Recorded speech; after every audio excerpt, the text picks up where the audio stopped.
Hey my loves, Lauren Violet here, and today I will be addressing the frequently asked question, what happened to the throuple?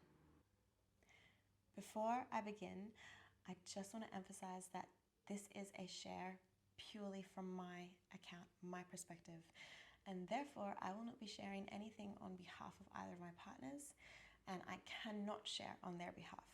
I cannot speak into their experience. I cannot speak into anything that is not mine to share. I won't be going into great depth of the hows and whys or any details. I will not be sharing any information that would be disrespectful or harmful to anyone in the throuple. Likewise, disrespectful or slanderous comments will not be tolerated. That being said, I enjoy sharing with you all, and I'm here as a sex and relationship coach and therapist and educator to provide real, raw, authentic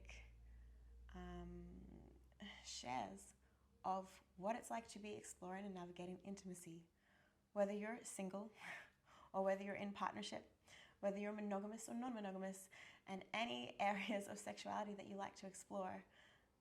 They're all welcome here, and I'm here to share my journey with you all. So, I've been getting a lot of questions. Are you still in a throuple? What happened to the throuple? Where did you guys go? And to first address that, no, I am not still in a throuple. I actually broke up the throuple and left both my partners nearly 10 months ago now. And I've taken this time and space not speaking into it because, like all relationship breakups, I had a lot of hurt and loss and grieving to process and mourn. Even good breakups that go really well and smoothly still have pain in them. And just like any breakup, this one had pain in it for me that was mine to process and deal with, and I chose to stay quiet about it. But I'm here to share it with you all today. I also want to emphasize that, like every relationship, regardless of whether it's monogamous or non-monogamous, every relationship has ineffective patterns and ineffective behaviors that come up because every individual in relationship has ineffective patterns. Every single one of us has our, unresolved wounds, unresolved traumas that create these negative feedback loops, or I like to call them ineffective behavior patterns that show up especially in intimate relationship with others. Now, I love polyamory. I love relating in non-monogamy, and I have done a lot of that style of relating. I've also had a few exclusive relationships, 2 that were monogamous, and the throuple, which was an exclusive polyamorous relationship. And I haven't found that one style suits me better or worse than others. What makes a relationship work is when all individuals involved are able to be reciprocal with mutual respect, effective communication, and emotional intelligence skills. Which brings me back to the reason that this relationship broke up and did not work is not a bad reason, and it's no worse than a monogamous one or an open relating one. This relationship ended and I walked away from it because some of the ineffective behavior patterns and loops and cycles that were repeating again and again and again weren't changing. There was not consistent action to create change, and in fact, they were getting worse and escalating instead of getting better. Now, I can share with you all that one of my ineffective behavior patterns, and this is the only one that I can share because it's mine to share, and many of you will relate with this pattern, is to be the savior or the martyr and to step into caregiver role, therapist role, parent role, and try and look after everybody else in relationship.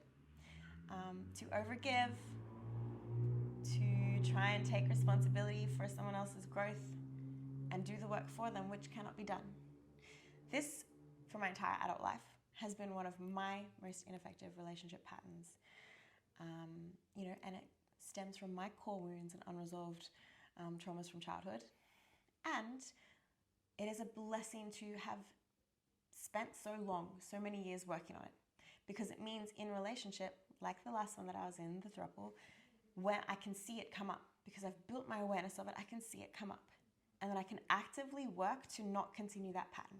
So for me, that looked like identifying ineffective behaviors or ineffective communication or poor emotional regulation that was coming up with my partners. I was able to identify it and address it, request the respectful behaviors, and offer support in changing those behaviors.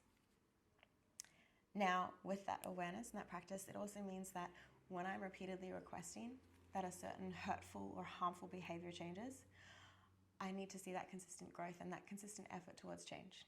And if it's not happening, then it's my choice to either stay in that cycle and enable it to continue, or my choice to step out and say, I actually won't tolerate being treated this way and I deserve better. As I said, in the Throuple, like any relationship, and literally like any relationship I've ever had, any relationship you guys have ever been in, there are ineffective behaviors and patterns. I've just shared mine with you, and every individual has theirs.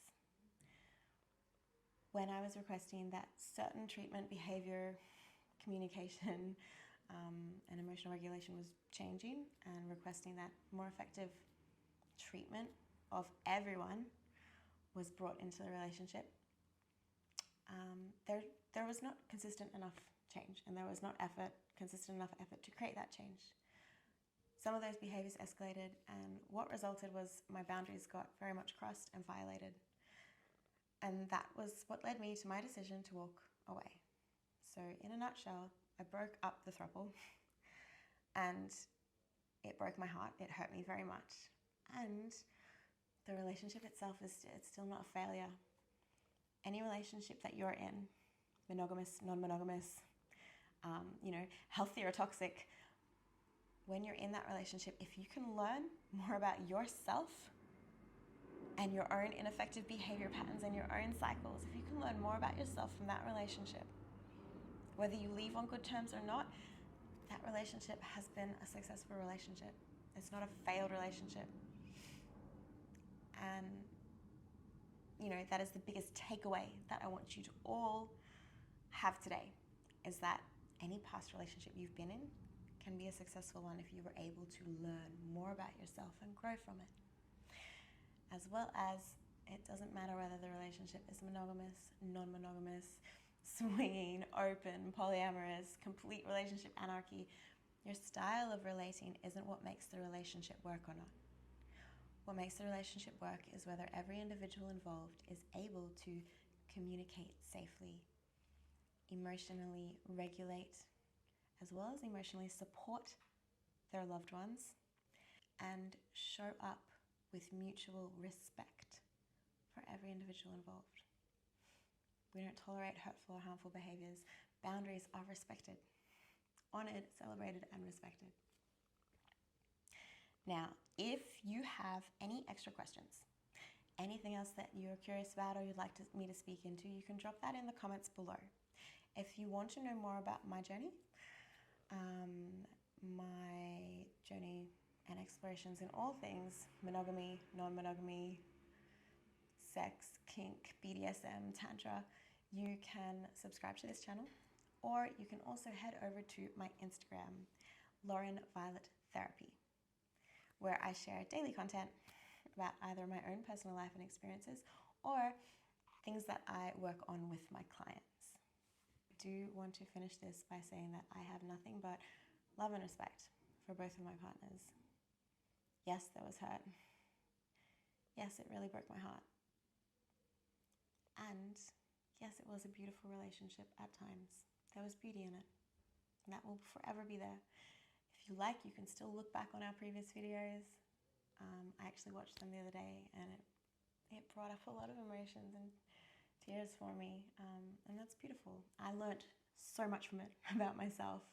I also learnt and got to celebrate how much I've grown in the last 10 years in my own personal growth journey. So it was a real highlight for me. I thank you all for following along on our journey, and I invite you to stay tuned for the next episode, where I'm going to share with you all what it feels like to be labeled a homewrecker. If you have any questions that you would like me to address in that episode, please feel free to comment below. I hope you really took some valuable takeaways from this, and may you go forward into all your relationships with love and respect for self as well as for others. Much love. I cannot speak into either of my partner's experiences, but I can say that after I left, they did break up too. And since then, Aaron and I have been relating together. I'll address that further in next week's episode, what it's like to be labelled a homewrecker.